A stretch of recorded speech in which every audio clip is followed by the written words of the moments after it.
मेरा नाम सोनू कंवर, कक्षा 7 है। कलयुग समाज के अशुभ लक्षण।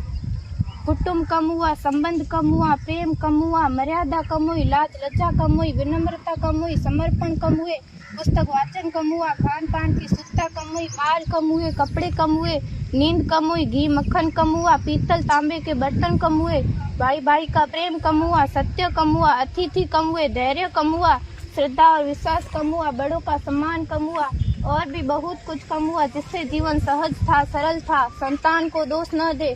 बालक या बालिका को इंग्लिश मीडियम में पढ़ाया, अंग्रेजी बोलना सिखाया, बर्थडे और मैरिज एनिवर्सरी जैसे जीवन के शुभ प्रसंगों को अंग्रेजी कल्चर्स के अनुसार जीना ही श्रेष्ठ माना।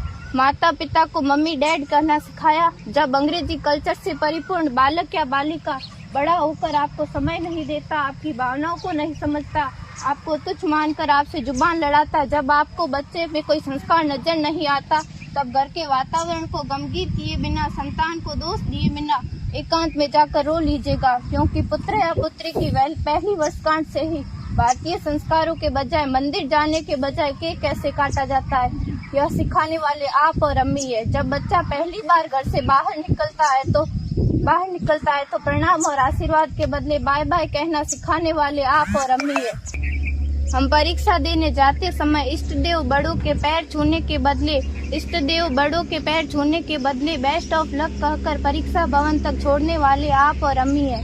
बालक या बालिका के सफल होने पर घर में परिवार के साथ बैठकर खुशियां मनाने के बदले होटल में पार्टी मनाने की प्रथा को बढ़ावा देने वाले आप और अम्मी है।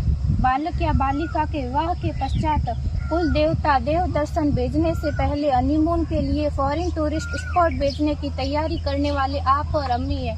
ऐसी कई ढेर सारी अंग्रेजी कल्चर्स को हमने जाने अनजाने स्वीकार कर दिया है। अब तो बड़े बुजुर्गों के पैर छूने में भी शर्म आती है। गलती किसकी? मात्र आपके माता और पिता की। अंग्रेजी अंतर्राष्ट्रीय भाषा है से काम का जेतु सीखना है, अच्छी बात है, लेकिन इसकी संस्कृति को अपने जीवन में उतारने की तो कोई बाध्यता नहीं थी। अपनी समृद्ध संस्कृति को त्याग कर नैतिक मूल्यों, मानवीय संवेदनाओं से रहित अन्य सभ्यताओं की जीवन शैली अपनाकर हमने क्या पाया? अवैध संबंध, टूटते रिश्ते, व्यसन युक्त धन, थके हारे मन, छल भरे रिश्ते, अनुशासनहीन संतानें, असुरक्षित समाज। एक बार विचार जरूर कीजिएगा कि संस्कारवान पीढ़ी क्यों आवश्यक है।